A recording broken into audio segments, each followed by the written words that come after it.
40-minute drive west took us to the Vargson farm, the site of one of the first wells drilled in Bradford County. We were offered $100 an acre, which was going rate at that time. It's naturally increased since we signed our lease as people became more informed as to what the gas companies were actually here for. And, you know, I don't begrudge anybody who can get a better contract than what I did. I mean, I went with a local lawyer who was very good with contracts, but at the time all of this was still so new that they even missed things, which I have felt have come back to bite me. So again, you know, get somebody that you feel is very reputable if you're considering signing a lease. So we signed that lease. Like I said, we were given $100 an acre. So being farming as what it is, we took it to the bank. I mean, that was $19,000. Caught up on some bills, paid off some loans. It was like winning the lottery. Didn't expect it to be long term. And they came in here in August of 2008 and drilled the well. So we went through the process of the drilling, which took approximately 8 weeks. Then the fracking. Come here. And in March of '09, you can see the damages that runs through the woods up through there, crossing our fields, crossing other neighbors' properties. The pipeline went in. That brings with it its own set of problems that you really should need to be aware of. When we signed the lease, we were told it was for a 30-foot right-of-way. They do not tell you that they clear cut between 100 and 150 feet. So that permanently destroys a lot of woodland, a lot of natural habitats. They do reclaim it, but again, this is something that you need to have an explicit black and white in your contract, because their processes of reclaiming do not usually follow the conservation practices that have been established, even if you have them on record down at the, well, for us it's in White Sox. They sit there and they tell you, prove it. So you make numerous trips down to get your conservation plans, and you get some very helpful conservation officers who will come out and tell these people that an alfalfa field cannot be replaced with a conservation contractor's mix simply because it's fast growing. We went online as far as production in April of 2009. There's still continuous traffic in and out with trucks, maintenance, work crews, service crews. In June of 2010, a set of these servicemen were out there working.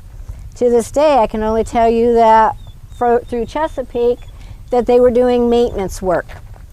Within days, our water changed. We went from having water that didn't seem out of the norm to drawing Alka-Seltzer out of your faucet.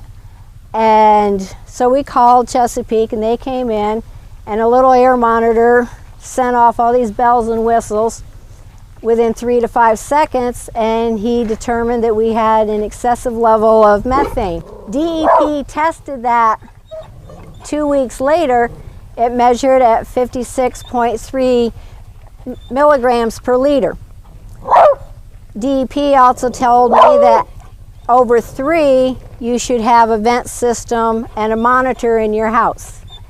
Our vent system did not get installed until December, and Chesapeake has never brought us a monitor. So I have strategically left windows open in my house for a constant airflow for over a year now, even through the winter, because I'm afraid of the buildup of methane. We are at a high explosive level. Okay. But we have gotten very good at taking very short showers. We're usually within under 5 minutes, because if you're in the shower longer than that, you do get a dizzy, lightheaded feeling,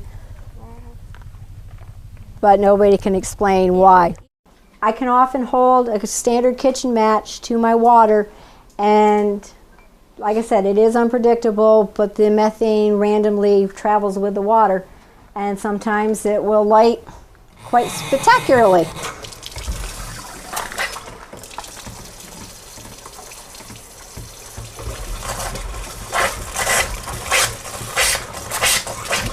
Just like that.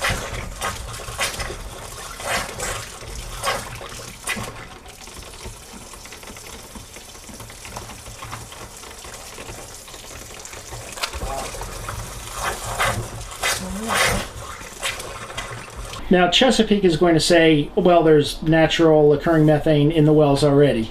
What do you have? What's your reply to a comment like that? My reply is that their post-fracking test, their own, the methane tested 0.01 milligrams per liter.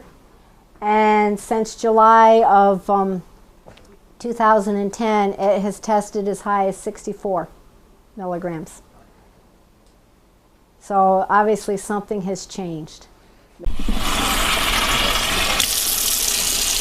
And usually you can, methane, they say as long as it aerates, it's safe to drink. And usually you can see a little bit of gas just aerating out of there.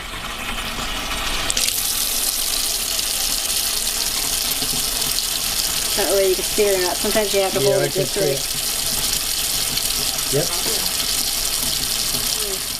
My issue with Chesapeake right now is independent water tests have shown that there is other contaminants in my water, but DEP and Chesapeake only seem to be concerned with the high levels of methane.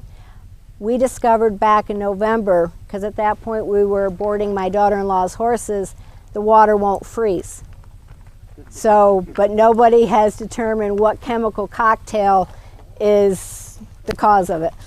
A local water company brings me 25 of those blue 5-gallon jugs once a month. And because without admitting that they were at the cause for this, they did not feel it was necessary to provide water to any of my animals. So therefore, I no longer have any animals in the barn.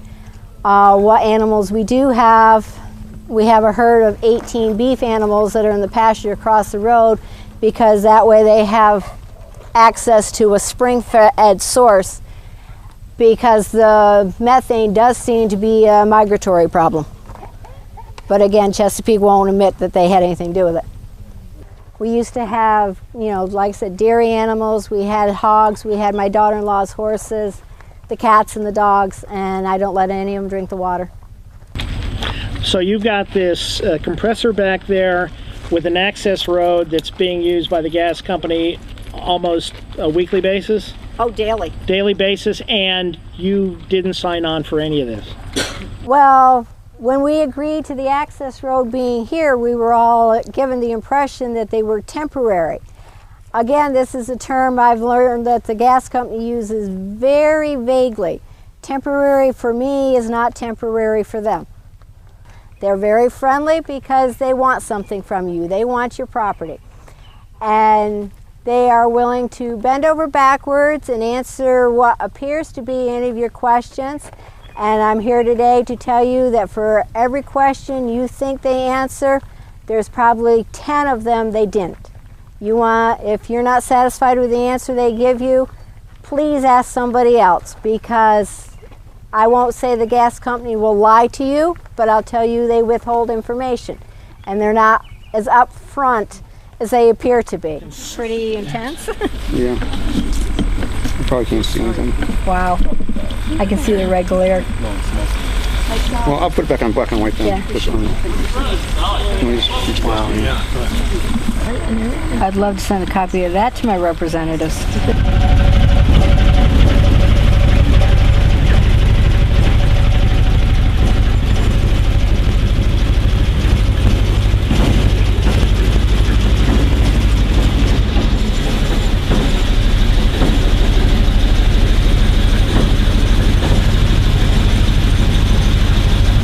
I tell you what, I'm glad this is not my land.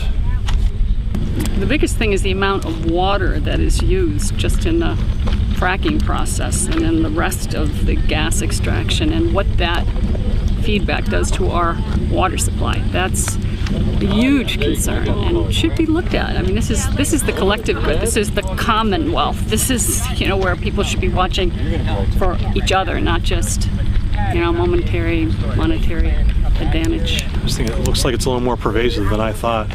You know, there's a lot of hidden wells you can't see from the roads. If you're real discriminate, you can see some rises in the land and where they put pads in, but I think it's in a lot more nooks and crannies than I previously thought.